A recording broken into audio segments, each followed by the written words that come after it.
Et salut internaute, ça me fait super plaisir d'être là avec toi aujourd'hui. Et le sujet, c'est ça.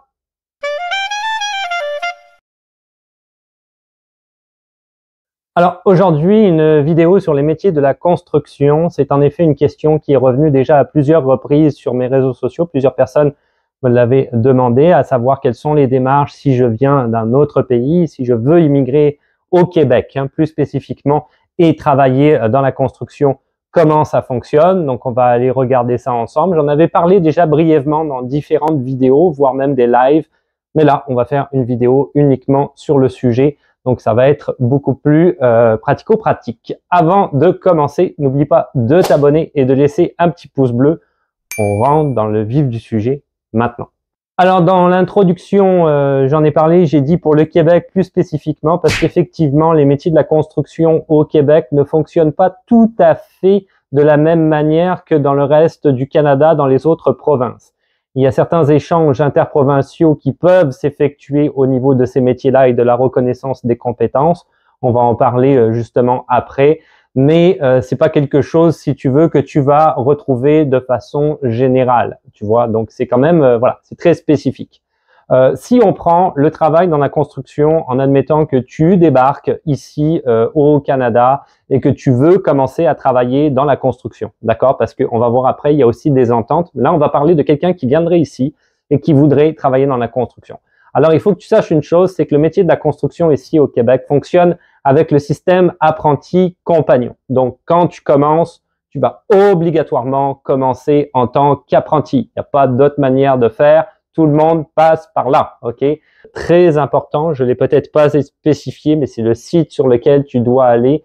La CCQ, c'est le site internet que vraiment tu dois, sur lequel tu dois te référer.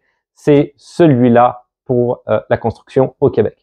Alors, si tu vas sur le site de la Commission de la construction du Québec, donc le fameux CCQ dont je viens de parler, évidemment, tu trouveras le lien dans la description parce que c'est le site internet sur lequel tu dois aller. C'est le seul. Donc, il est indiqué apprenti. On va découvrir ça ensemble. Pour travailler dans l'industrie de la construction au Québec, une personne doit obtenir le droit de travail approprié. Les modalités spécifiques d'obtention du certificat de compétences apprenti. Tu verras qu'il y a aussi un certificat de compétences compagnon. Il y en a plusieurs, des certificats de compétences. Varient selon le type de candidat apprenti. Donc, voici les modalités. Alors, tu as différents types de candidats apprentis. Le candidat diplômé d'un programme d'études reconnu pour le métier visé. Car en effet, tu peux aussi aller suivre une petite formation. Donc en bas, il parle d'une attestation, par exemple, d'études professionnelles, AEP, mais il existe aussi des DEP, des diplômes d'études professionnelles dans différents domaines dans la construction. Ça peut être bénéfique si tu veux suivre ce cheminement-là, si tu es plus jeune, par exemple, même si tu es plus vieux. Et ça va t'éviter une étape peut-être après dont on va parler. Donc ça peut être aussi une manière de pouvoir le faire. Le candidat entré selon l'état du bassin de main-d'œuvre, on va parler des bassins après.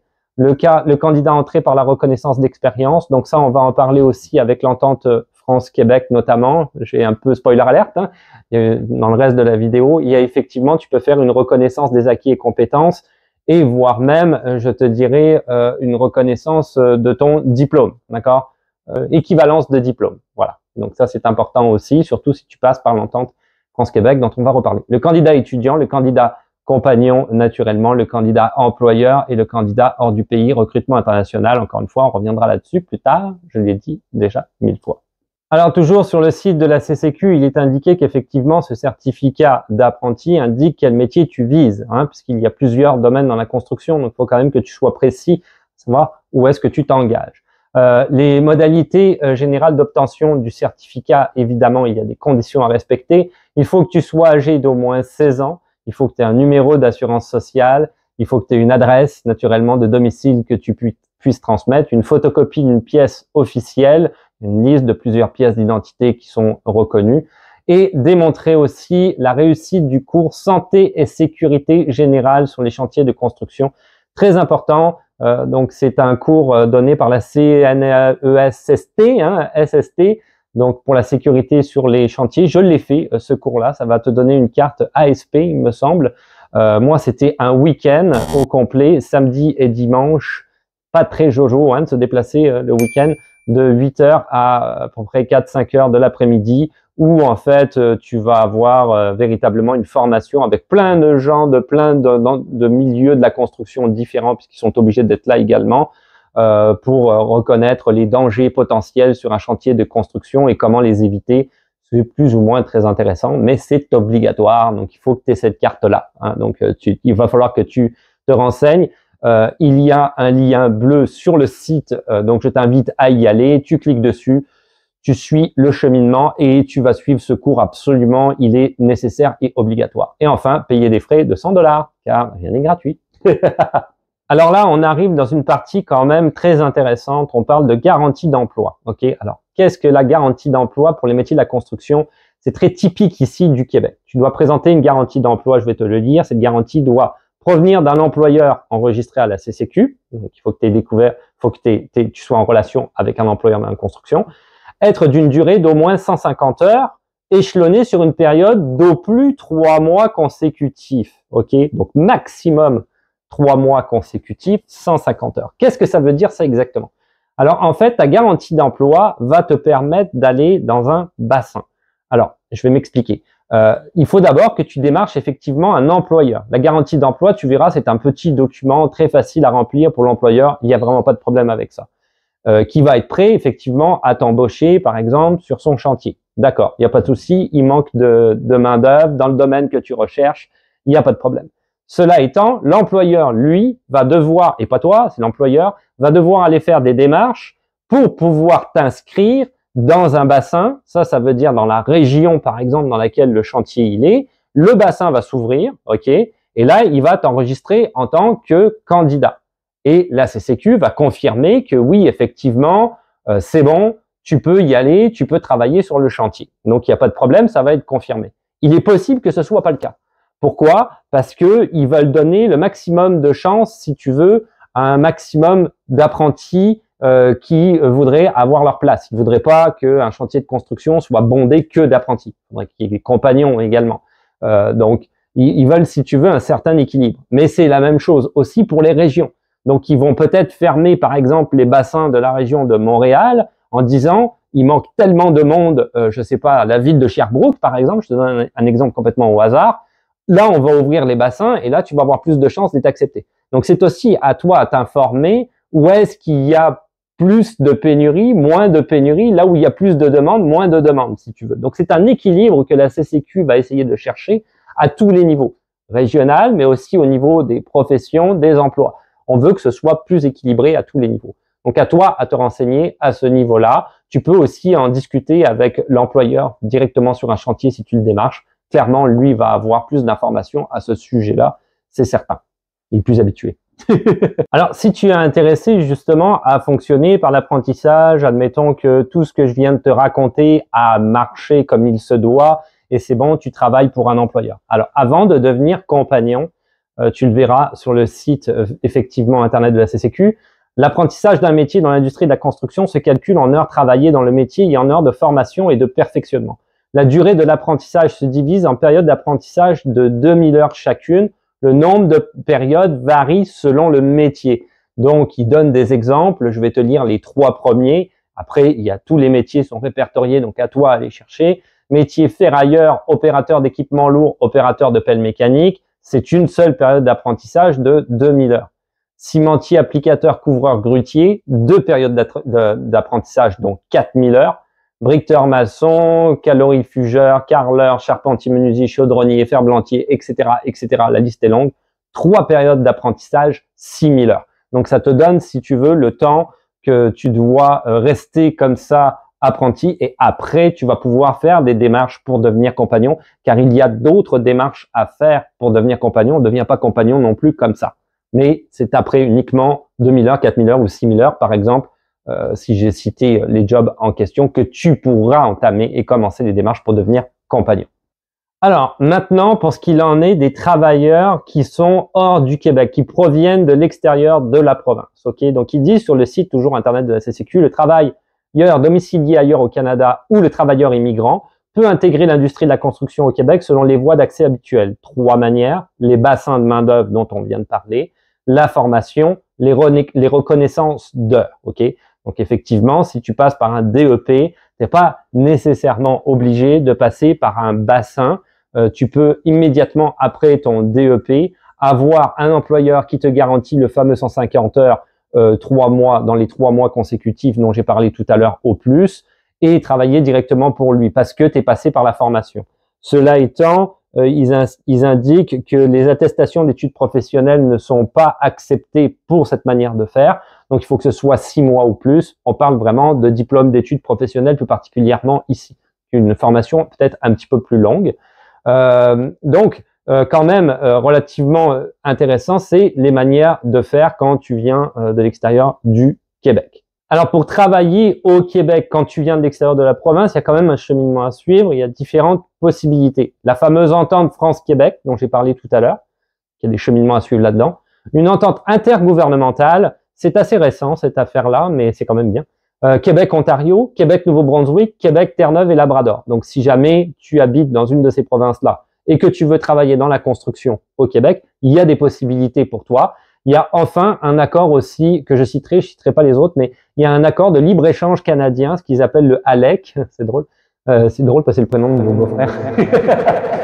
Qualification dans une autre province ou un territoire. Cet accord-là, j'ai été regardé, donc ça, on parle des autres provinces ou territoires que j'ai pas cités. Donc, pas l'Ontario, pas le Nouveau-Brunswick, pas Terre-Neuve et le Labrador, le reste, ok? Il y a des accords, il y a des cheminements aussi que tu peux suivre administratifs afin de pouvoir venir travailler au Québec et ne pas perdre, si tu veux, ton historique d'emploi, hein, tout ce que tu avais fait jusqu'à maintenant dans le métier, par exemple menuisier, mais c'est plus long, c'est un petit peu plus compliqué, les démarches administratives, il faut faire plus de preuves, on va dire, administratives que l'entente France-Québec ou l'entente intergouvernementale. Alors, dans l'entente France-Québec, ils le disent très clairement sur le site internet depuis le 30 avril 2009, les qualifications professionnelles des travailleurs de plusieurs métiers de la construction du Québec et de la France sont reconnues de part et d'autre de l'Atlantique. Ça veut dire qu'effectivement, des Québécois peuvent également, pour certains métiers, pas tous les métiers, aller travailler en France. Faire des démarches aussi administratives pour faire reconnaître quand même les acquis, c'est clair. Cet accord inédit fait partie intégrante de l'entente France-Québec sur la reconnaissance mutuelle des qualifications professionnelles. Les métiers ci-dessous sont reconnus, il va y avoir une liste, on va la regarder ensemble après, et leur fiche indique les critères. Donc, je ne vais pas énoncer, si tu veux, chaque métier. Je vais te laisser quand même aller directement sur le site internet, cliquer sur le métier en question et regarder quels sont les critères et les exigences que tu dois soumettre afin d'obtenir ce qu'ils appellent le fameux certificat de compétences québécois. Donc, une autorisation à pouvoir travailler ici au Québec dans la construction, dans ton métier. Alors, s'il répond aux critères de l'entente, voilà. Bon, s'il ne répond pas aux critères et qu'il réside en France, Français qui émigre au Québec, la validation des acquis de l'expérience pourrait lui permettre de faire reconnaître ses compétences en France et de recevoir le diplôme prévu à l'arrangement de reconnaissance mutuelle. Et s'il réside déjà au Québec, eh ben, à ce moment-là, j'imagine que c'est les moyens dont j'ai parlé juste avant, avec les bassins, etc. Et si tu as une reconnaissance, effectivement, comme je l'ai dit au début de vidéo, ils font une sorte de reconnaissance des acquis et compétences, tu vas avoir ta reconnaissance, tu vas être déclaré à partir de là, soit apprenti, soit compagnon. Ça dépend de ce que tu as fait dans ta vie professionnelle, où est-ce que tu en es. Tu le comprends bien que tu pourras pas devenir compagnon comme ça. Il faut quand même que ça respecte, si tu veux, la manière de fonctionner au Québec. Je parle évidemment du nombre d'heures, hein, par exemple, allouées au métier dans lequel tu aurais évolué. Alors pour la liste des métiers, on va se focaliser effectivement sur le Québec. La liste n'est pas très longue, hein, tu vois, ils mettent bricoleur, maçon, carreleur, charpentier, menuisier, cimentier, appliqueur, couvreur, électricien, frigoriste, mécanicien de chantier, mécanicien de machines lourdes, monteur, mécanicien, vitrier, opérateur d'équipements lourds, opérateur de pelle mécanique, peintre, plâtrier, poseur de revêtements souples, poseur de système intérieur, tuyauteur, spécialité du plombier, et c'est tout. Donc, pour les autres métiers, à ce moment-là, probablement que tu as plusieurs solutions dont j'ai parlé depuis le début de la vidéo, soit reprendre une formation, un DEP, soit recommencer à zéro, donc aller rencontrer un chef de chantier, par exemple, un employeur, plus particulièrement, faire les démarches d'apprenti dont que j'ai expliqué au début de la vidéo, essayer de t'inscrire dans un bassin et recommencer à travailler à ce moment-là, il n'y aura pas d'autre choix. Si jamais ça fait partie de la liste, à ce moment-là, il y a une reconnaissance dont je viens de parler juste à l'instant qui est effectuée et tu pars du niveau où tu en étais. Donc, tu n'as pas besoin de, si tu veux passer par les bassins, etc., tu te fais embaucher par un employeur et tu commences à travailler, il n'y a pas de problème. Ça dépend du cas par cas. Ça dépend où est-ce que tu en es, ok? Si ça fait juste quelques semaines ou quelques heures, tu vas être un apprenti et peut-être qu'il faudra que tu passes par le bassin à ce moment-là, ok? Donc, ça dépend vraiment, c'est du cas par cas de ton cas de figure à toi, ok? Alors, pour ce qu'il en est des ententes intergouvernementales, donc on avait parlé de l'Ontario, de Terre-Neuve et Labrador et du Nouveau-Brunswick. Il y a quand même effectivement des conditions à respecter qui reviennent un petit peu sur les mêmes conditions d'ailleurs que apprenti pour la base, être âgé d'au moins 16 ans, avoir un numéro d'assurance sociale. Mais après ça, il faut que tu fasses tes preuves de résidence, et c'est très important. Il faut également que tu fournisses ta preuve de qualification ou de possession de ta carte d'apprenti, tout dépendant où est-ce que tu en étais dans le métier de la construction dans lequel tu évoluais. Ok? Évidemment, il faut que tu aies aussi démontré la réussite du fameux cours dont j'ai parlé au début. Attention, obligatoire pour tout le monde ce cours-là. Santé et sécurité générale sur les chantiers de construction. Donc même si tu viens de France, pour revenir avec ce que je disais tout à l'heure, si tu n'as pas ce cours-là, arrivé ici, il faudra que tu le passes avant de commencer à travailler. Important, vraiment important, capital, cours chiant, mais cours obligatoire, ok? Donc à faire. Donc là, c'est ça. Ici, si tu veux, ce qu'ils vont vérifier, c'est réellement comment est-ce que tu as procédé dans ton métier quand tu étais en Ontario, X nombre d'années, etc. Il est hors de question, quand on voit, si tu veux, avec toutes les demandes qu'ils font, je parle de l'Ontario plus spécifiquement au niveau des conditions, il est hors de question, parce que je sais déjà qu'il y a des gens qui vont penser à ça, de dire je vais immigrer en Ontario, travailler une semaine et venir m'intégrer ici au Québec. Non, ça marchera pas. Hein. Ça marchera pas. D'abord, bon, ils vont un petit peu voir le loup, ça c'est clair. Premièrement, deuxièmement, t'es pas le premier à faire ça. Et troisièmement, si tu veux, c'est que de toute façon, ce qui risque d'arriver, c'est de te dire, c'est pas suffisant. Il faut que tu repasses par les bassins, il faut que tu repasses par la demande d'accès à une carte d'apprentissage ici au Québec, parce que t'as pas assez d'expérience professionnelle à ce niveau-là. Donc, quand même, c'est vraiment pour les gens qui ont immigré en Ontario, ça fait 6 mois, 7 mois, 8 mois, 1 an que tu es en Ontario, tu travailles dans la construction, là, ça va marcher pour toi à ce moment-là, ok? Pas si c'est juste 2 jours, hein? On comprend un peu où est-ce qu'on s'en va, là. Je voulais juste être clair. Après, au niveau des détails, je te laisse aller regarder parce que c'est pas tout à fait la même chose selon les provinces. Mais en gros, ça rejoint ce que je disais, hein. Il faut quand même, il y a beaucoup de documents, ce que je viens de citer à l'instant, beaucoup de documents à donner pour ta résidence, tes pièces d'identité, tes pièces de qualification, que ce soit professionnelle ou carte d'apprenti, etc. à donner, beaucoup de photocopies, donc et beaucoup de papiers à fournir électroniquement. Donc c'est très important de suivre toutes les démarches pas à pas, c'est très administratif. Et voilà, c'est tout pour aujourd'hui. Donc c'était cette vidéo sur les métiers de la construction. Donc voilà, je pense que tu auras compris réellement ici au Québec, ça fonctionne. Apprenti, compagnon, il y a tout un système comme ça qui marche à ce niveau-là. Si tu n'as jamais travaillé dans la construction et que tu as envie de travailler dans la construction, il n'y a aucun souci. Je te renvoie aussi de la CCQ. Encore une fois, le lien est dans la description. Et il faudra effectivement, il faut que tu choisisses un métier. Tu n'es pas obligé de suivre une formation pour travailler dans la construction, ok? Donc, tu pourrais très bien dire, j'ai réellement envie d'être, je sais pas, moi, maçon, peu importe, je sais pas, je n'importe quoi. Tu peux aller voir un employeur, lui demander s'il peut t'embaucher et tu vas commencer à la base et il va t'apprendre le métier si tu veux. Si le bassin est ouvert et que tout fonctionne, tout ce que j'ai expliqué dans la vidéo. Donc, si tu veux commencer, c'est vraiment les démarches à suivre dont j'ai parlé au début de la vidéo, les démarches d'apprenti. C'est comme ça que ça marche. Il y a pas mal de pénurie de main-d'œuvre dans la construction. Donc, je pense que les possibilités sont pas mal ouvertes pour toi. Fais attention à l'état des bassins, hein, dont j'ai parlé tout à l'heure. Tu peux te renseigner à ce niveau-là sur Internet.